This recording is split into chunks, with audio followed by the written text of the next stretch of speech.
Alright, welcome back, Beowulf Nation. I'm Beowulf back at it with another YouTube video. If you're new to the channel, hit the subscribe button. Existing subscribers, hit the bell notification, get notified as soon as a video is uploaded.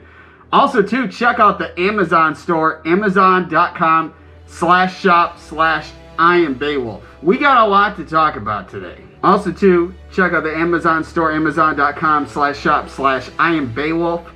The I Am Beowulf merch at BeowulfNation.com. Also, to the free $25 in cryptocurrency from Crypto.com. Click the link in the description. We each get free $25 when you sign up. The last video was pretty crazy.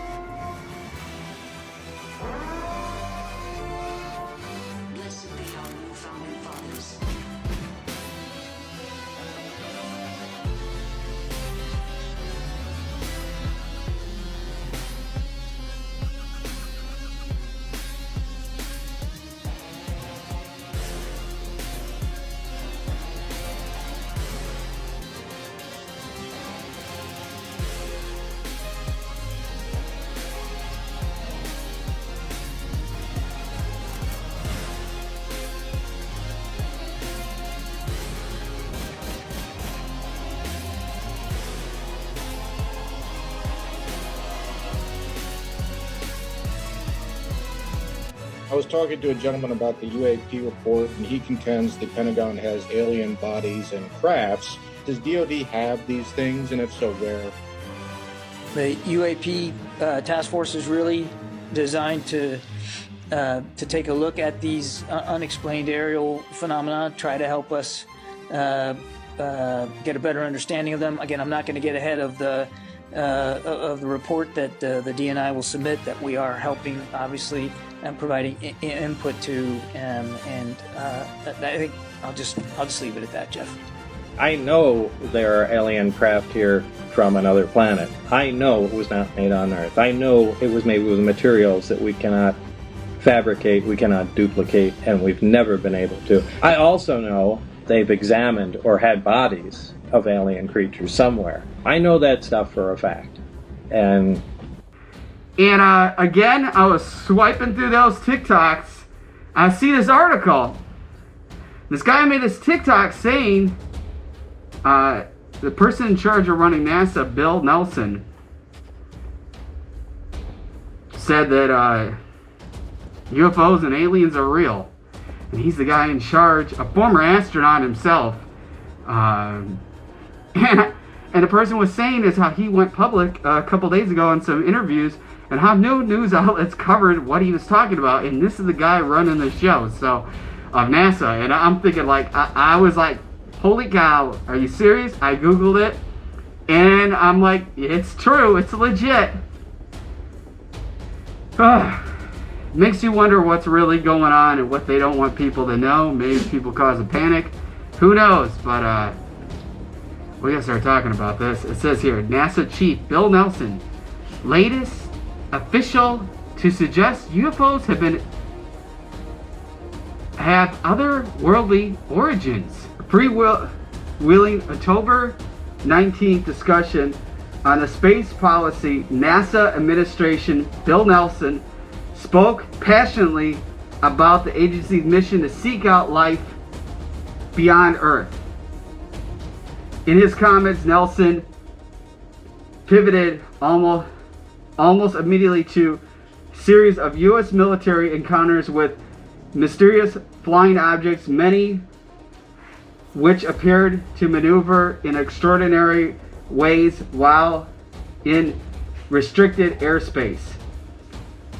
After speaking with several of the naval aviators who observed the unknown craft, NASA chief is convinced that the pilot saw something. After speaking with several of the naval aviators who observed the unknown craft, NASA's chief is convinced that the pilot saw something and their radars locked onto it. Asked to speculate about the nature of the phenomena, Nelson, an Army veteran, former senator, and ex-astronaut, responded, "Who am I to say that the planet Earth, location of life form that is civilized and organized like ours?"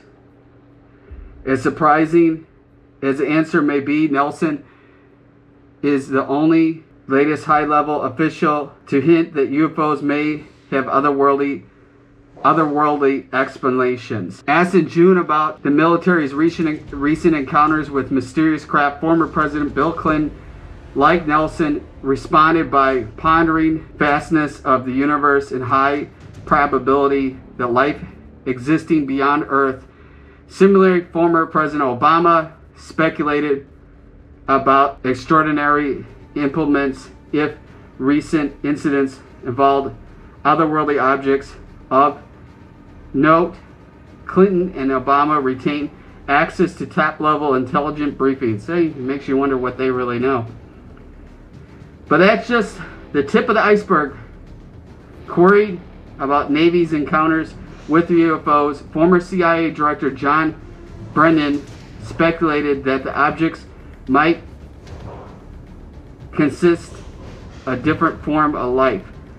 Channeling Clinton, Obama, and NASA's Nelson, Brennan stated that it's a bit presumptuous and ornated for us to believe that there is no other form of life anywhere in the entire universe. In much the same vein, former CIA Director James Woolsey, a longtime UFO skeptic, recently signaled openness to the possibility that such encounters have otherworldly explanations. John Ratcliffe, former President Trump's Director of National Intelligence, and particularly vocal about UFOs. In a series of interviews, Ratcliffe ruled out secret U.S. technology and cited high confidence intelligence assessments to eliminate foreign adversaries as possible explanations for the most compelling UFO encounters. According to the former head of U.S. intelligence, some UFOs exhibit technologies that we don't have, and frankly, that we are not capable of defending against. Like Ratcliffe, Senator Mitt Romney ruled out foreign powers or highly classified American technology, leaving few explanations for the phenomena. By now, readers should be sufficiently convinced that the topic transcends America's deepest political fault lines. Perhaps more importantly, Luis Elizondo, former director of the Pentagon unit that analyzed military encounters with UFOs, has suggested that most compelling incidents have extraterrestrial explanations. Ditto from Christopher Mellon, the top civilian military intelligence official during the Clinton and second Bush administrations. At the same time, U.S. intelligence analytics are reportedly considering the possibility that the recent encounters involved non-human technology. As surprising as this development may seem, a holistic view of the phenomena suggests that the history is repeating itself. Perhaps unidentified craft maneuvering in extraordinary ways surged in the 1940s, shortly after the first nuclear weapons were detonated, with stark parallels to the recent developments. Declassified documents show that from 1947 to 1952, U.S. intelligence analysts ruled out foreign adversaries such as the Soviet Union or highly classified American technologies as plausible explanations to most credible and compelling UFO encounters. Unprecedented top military officials began seriously considering the possibility of implementing ships.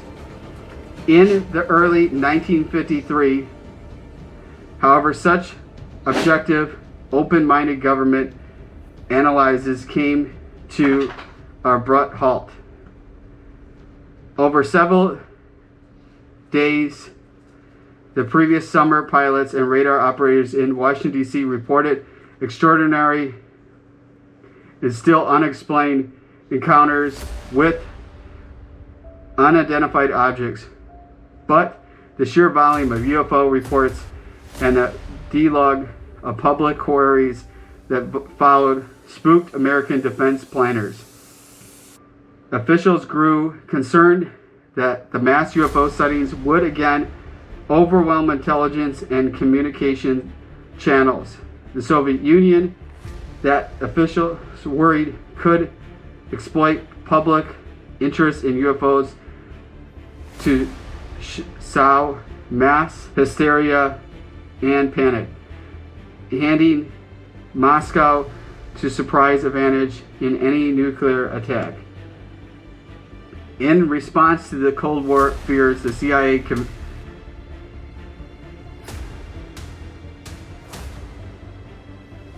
convened a panel of scientists to assess the UFO phenomena. Over the course of 2 days, the scientists who critically were not given access to the truly puzzling UFO cases recommend a sweeping government effort to debunk UFO sightings. Fearing another flood of UFO reports, the CIA convened a panel reasoned that the debunking campaign would decrease public interest in flying saucers and reduce Americans suspiciously to cleave hostile propaganda. As investigating journalist Leslie Kean notes, the CIA remarkably brief superficial meetings would forever change both the course of media coverage and official attitude toward the UFO subject. Indeed, the U.S. Air Force 2 decades-long project to investigate UFO reports morphed into a determined effort to discredit UFO sightings and witnesses, no matter how credible. According to James McDonnell, one of the world's leading atmospheric specialists, the Air Force began applying meteorology, chemically, and optically observed explanations to most compelling UFO sightings. Vice Admiral Roscoe Hilkentetter, the first director of the CIA, summarized the situation through official secrecy and ridiculed many citizens are led to believe UFOs are nonsense. Behind the scenes, however, the high-ranking Air Force officers are soberly concerned. As the Air Force systematically discredited witnesses, many of whom had nothing to gain by coming forward, widespread public and congressional anger followed. Surprisingly, the Air Force campaign to debunk UFO sightings at all costs fueled widespread conceptions of the government cover-up, creating fertile ground for an array of exotic and enduring conspiracy theories. Moreover, by wrongly tarring credible witnesses as Knox, the Air Force further fueled a powerful stigma that continues to stifle good faith reporting of unidentified objects by reliable observers. Perhaps the worst of all, as an astronomer and longtime consultant to the Air Force UFO project, Alan Hynek bluntly stated that 1953 CIA panel made the subject of UFO scientifically unrespectable. Ultimately, two scientists who immersed themselves in the study of UFOs more than any of the contemporaries behind fierce advocates of serious academic inquiry of the phenomena. Initially, skeptics renowned atmospheric physics James McDonald and Alan Hynek, whose career inspired the film Close Encounters of the Third Kind, proceeded to make convincing arguments that most compelling UFO incidents may have otherworldly explanations. 60 years later, high-level officials speculate open about such extraordinary possibilities. McDonald and Hynek's malicious, undoubtedly scientific work deserves close examination. Merrick von Rennenkamp served as an analyst with the U.S. Department of State Bureau on International Security. So what do you guys think? This is pretty wild that you got this guy who's running NASA saying, they all try to act like it's funny. You had Elon Musk, who's all about UFOs and aliens, and then once he got farther up the chain with SpaceX, recent interviews, he didn't want to talk about anything anymore and say it's not a possibility. I think personally, once you get released into top secret clearance, they can't tell you if they wanted to. There's definitely a lot to all this, and I'm very curious to see what other future things get listed about this. I was just shocked that this wasn't like, if I wasn't scrolling through TikTok, I wouldn't even known this was talked about. And there's different groups who have built planes for the military that have came up open saying they have crafts not from this world.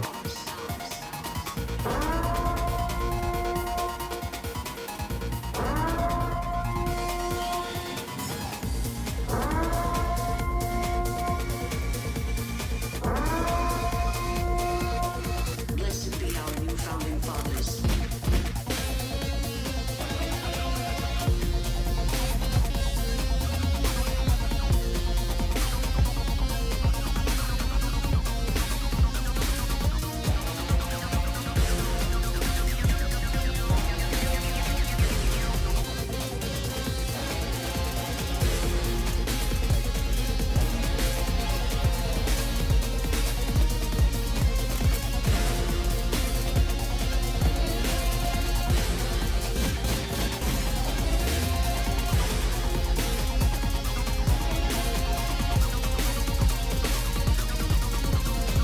Pentagon has even said it, and you can Google it and you can find it. I mean, it's taught plenty of times. You can go on any of the groups, government agencies with Freedom of Information Act and do your research, and you can find all the stuff from Freedom of Information listed, and you can make your own conclusion on what's going on. But definitely a lot of stuff in the 1940s during World War II had this all materialized. Also, too, the term Foo Fighter was the earliest thing in Europe when they were having what is seen now with craft moving at incredible speeds. That was going on in occupied German territory during World War II. So, like when you hear the group Foo Fighters, it's talking about the first, what they were calling UFOs back in the day. It's definitely very interesting, and it could have something to relate with my last video with the submarines, and one collided on October 7th. I don't know. This is definitely, wow. If you're new to the channel, hit the subscribe button. Existing subscribers, hit the bell notification. You get notified as soon as the video is uploaded. Comment what you think. Also, too, check out the Amazon store, amazon.com/shop/IamBeowulf. Check out the I Am Beowulf merch at BeowulfNation.com. Check out the link in the description for the free $25 in cryptocurrency Get your feet wet in that crypto if you haven't already. Be driven to win. Remember, every day is Earth Day.